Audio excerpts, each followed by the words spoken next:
Today is May 25th, 2012, and today is Judy's birthday, and it's her big 6-0. May 28th.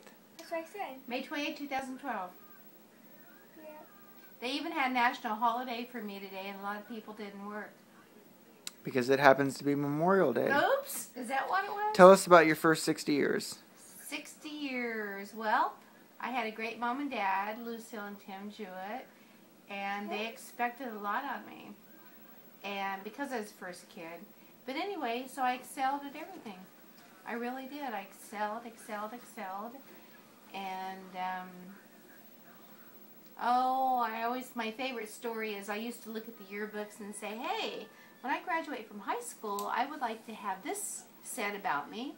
So I made a list, and I accomplished it all, and then some. And it's almost embarrassing, but I was a queen. I was class officer 4 years. I was in the Honor Society, president of the largest girls club, and et cetera, et cetera. Went to college, and I could have had a scholarship with the flute, but I wanted to stay local, and so I went to University of Cincinnati, and they allowed me to have extra large loads while I also had a great job at a hospital. And I graduated in 3 years and honors, and I took a job as a teacher making less than I did in my 20-hour-a-week job at a hospital. So I've always felt really blessed.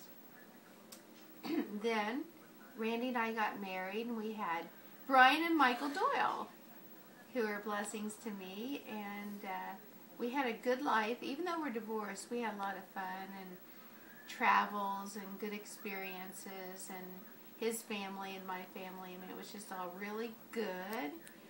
And now I went to college 3 times, got 3 degrees. Last time I went, the teacher in sales, he says, stay after class, last night of the class.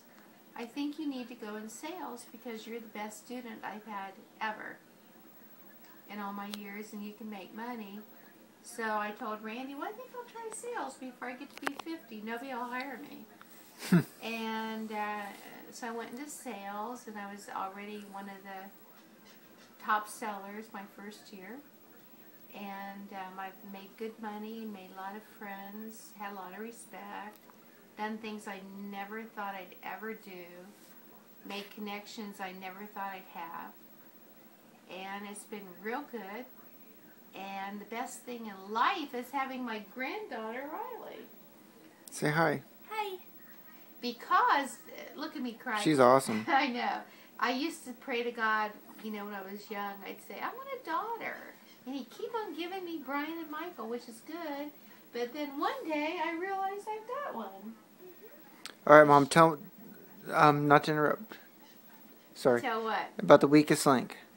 Oh, that's another cool thing, because most people will never be on a game show, much less win it. But I've always been kind of smart at stuff, so when they came to Tulsa, about 3,000 people tried out for Weakest Link. It was the #1 game show at the time, and I made it. Went to California and won it. And the next year I tried out for Who Wants to Be a Millionaire, and they chose me. But once they found out I already won one, they said no.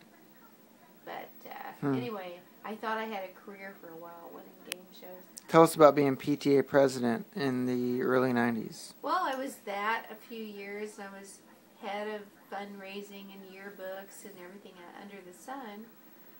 But that's because Randy gave me the luxury of only having to have a part-time job so I could volunteer a lot. So eventually the Tulsa area United Way chose me as one of their top volunteers of the year in Tulsa, which was an honor. And so as a part of my honor, I had to choose a way to volunteer for the community, and I chose to be Carrie Kangaroo. So I was Carrie Kangaroo at rallies and events and grade schools, and went around in a mascot suit. It was really fun. And now, God bless me again, because I'll cry again, but I have the best guy in the world. Don't you think? He's pretty cool. I like Malcolm. He sure is. Sometimes I look at him and I think, how did I get so lucky? but he thinks that too. What a goofball, huh? I'm a crybaby. I